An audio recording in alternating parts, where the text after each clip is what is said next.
Salut tout le monde, c'est Benchy. Cette semaine, ce vidéo est sponsoré par Surfshark, un réseau privé virtuel qui vous permet de surfer le net en toute confidentialité en protégeant vos données. Moi-même étant un abonné de Surfshark, je peux vous garantir que c'est un produit extraordinaire qui vous aide à protéger vos données confidentielles sur le net.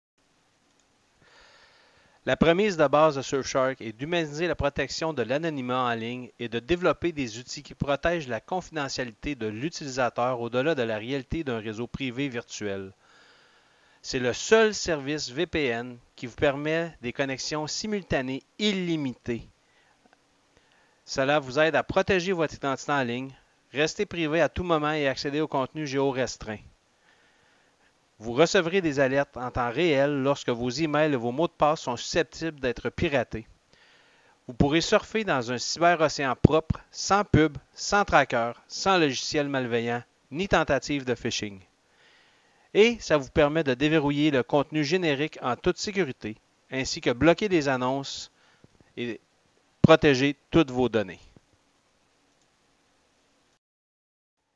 Cliquez sur l'hyperlien dans ce message ou cliquez sur l'hyperlien sur mon site web www.benchy001.ca et profitez d'un rabais de 81% à l'achat de Surfshark.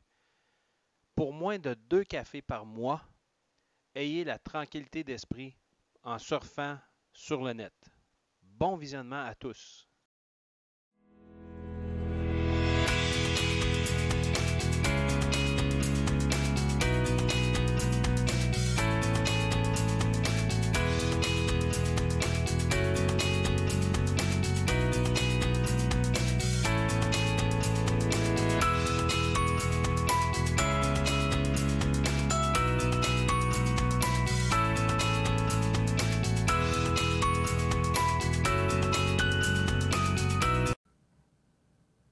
Salut tout le monde, c'est Benchy. Cette semaine, on prend notre cire qu'on a accumulée tout au long de l'année, puis on la met en galette pour être capable de l'utiliser pour faire des chandelles.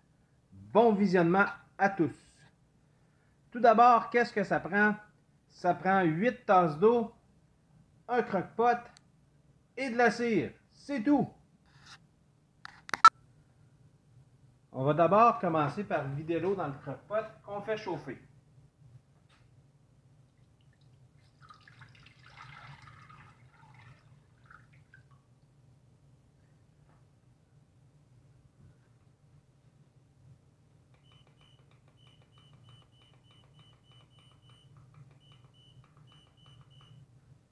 On part notre croque-pot et on va vider notre cire. Puis évidemment, le principe étant que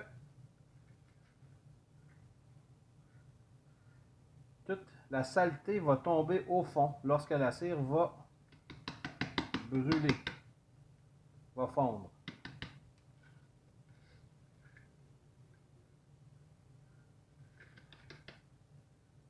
Donc, on va commencer par faire fondre ces morceaux-là en premier.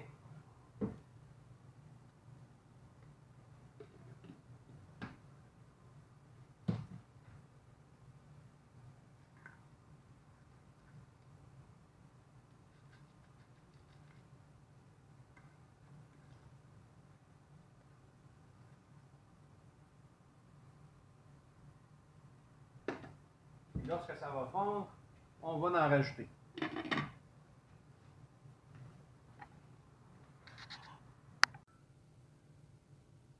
Tranquillement, pas vite, ça commence à fondre.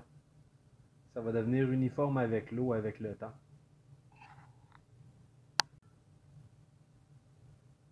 On peut voir un peu la sludge là, la cire qui est presque tout fondue là. Ça se mélange avec l'eau. Et techniquement, le tout devrait, la cire devrait remonter à la surface et se solidifier. J'ai jamais fait. C'est le principe. La cire devrait remonter à la surface et se solidifier.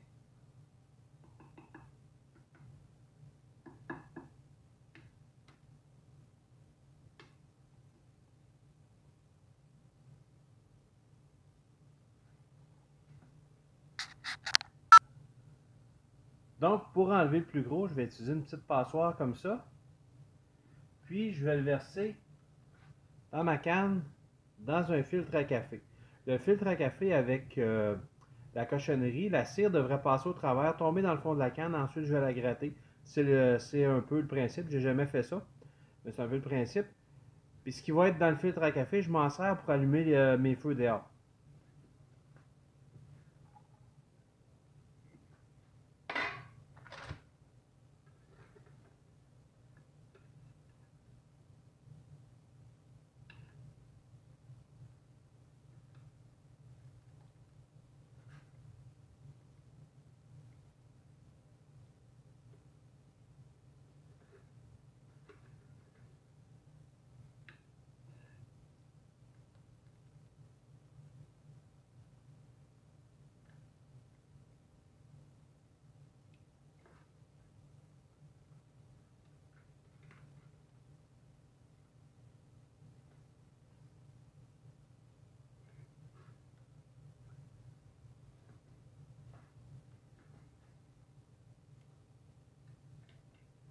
Ça semble relativement bien fonctionner, donc je vais continuer à faire ça.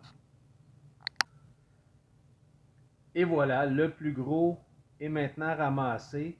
Il reste à débrancher et à laisser refroidir. Et le principe étant que la cire va remonter sur le dessus et former une croûte. Puis on va ensuite pouvoir l'extraire.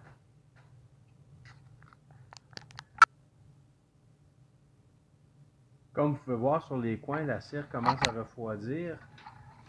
Donc, si vous regardez tout le tour ici, elle commence à se former tranquillement.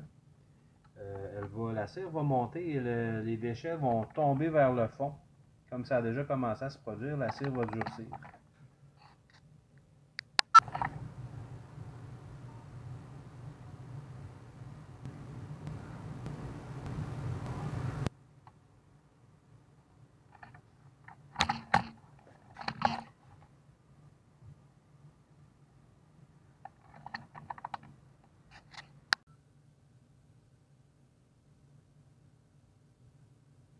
Comme vous pouvez voir, ça fait 24 heures. La cire est maintenant complètement dure. Il y a encore des imperfections dedans, mais c'est normal parce qu'on va la raffiner une autre fois. Je vais juste essayer de la sortir. Vous voyez la galette, puis vous voyez toutes les choses ici. Je vais gratter un petit peu tout à l'heure. Changer l'eau, nettoyer le conteneur correctement. Puis on va raffiner une autre fois la cire. Donc, on s'est quand même débarrassé de 80% des impuretés dans la cire. Puis lorsque je vais gratter en dessous ici, je vais quand même me débarrasser de beaucoup d'autres impuretés encore. Donc, on va refaire le processus, mais avec une petite différence ce coup-là.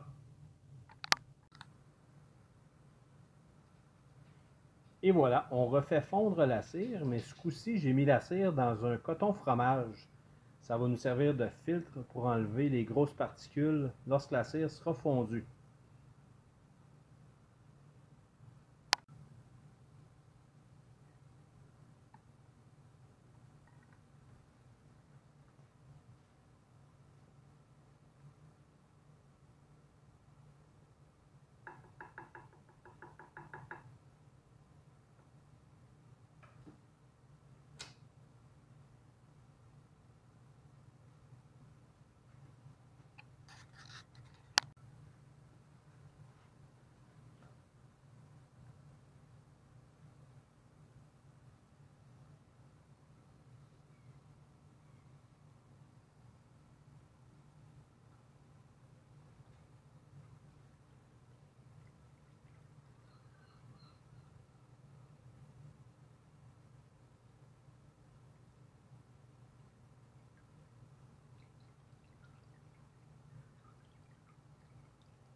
et on laisse refroidir la cire, tout simplement.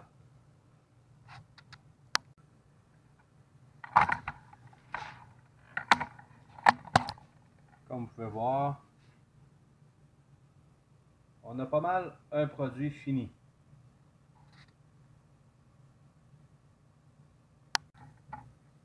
Et voilà, le résultat final après l'avoir fait chauffer 2 fois et l'avoir passé au travers du cheesecloth. Ça fait une plaque de cire qui est prête pour faire des chandelles ou autre chose.